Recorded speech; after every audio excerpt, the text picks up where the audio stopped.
Oh yes, so in the book, Tate and Brooks are going to take a little train ride to another country to pick up something that is much needed for her event.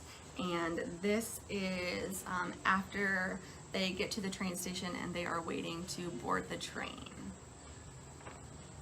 Once they were through to the departure lounge, Brooks pulled out a book and flipped it open to where the bookmark was hanging. Where the Crawdads Sing were the words written in white across the cover. Tate had heard great things about that book, but with little time for reading these days, she hadn't had a chance to pick up a copy of her own. "How are you liking that so far?" she asked. "A mix of mystery and courtroom drama," Brooks said. "It's got me hooked. Even the romance pulls me in, and that's not typically my genre." "Surprising," Tate said. His eyes looked up from the words on the page. The muscles on Tate's face struggled to keep her from smiling as he cocked his head towards her. "What's that supposed to mean?" he asked. "Well, it's just you're such a smooth talker, you know, a real gentleman. I figured you got that from your fair share of romance novels." "Are you mocking me?" He closed the book again and set it on his lap. Tate's muscles had given in, and instead of the sneer she tried to hide, she was now laughing. She wasn't mocking him. He was a smooth talker. And when it came to being a gentleman, well, even before the train fell off the tracks, she had judged Jasper during their date because he hadn't done the things Brooke did. He didn't pull out the chair for her at dinner. He didn't ask what she preferred on the wine list, and he never asked a single question that would hint at his inkling to get to know her. She had felt bad initially for judging Jasper when she was pulling out her own chair. Not that it was necessarily wrong. This was the 21st century, and she was more than capable of seating herself.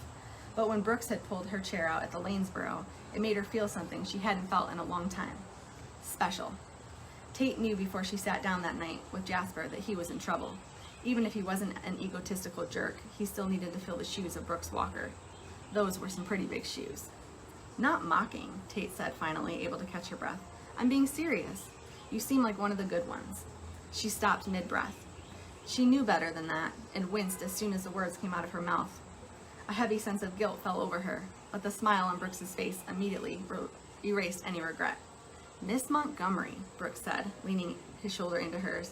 "Are you hitting on me?" "Oh, for real?" Tate pulled herself away and shoved her hand against his chest. The end. I'm just kidding. But the end of excerpt number 2. Let's see. So, if you are on Goodreads, this is officially up there with the cover, so be sure to add it, and that way that when it is released in October, you'll actually get an email reminder.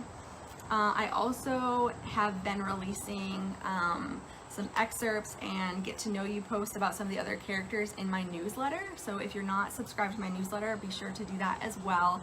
So I'm going to sign off for tonight. Again, thank you so much for coming on tonight. Have a great night, guys. I'll see you later. Bye.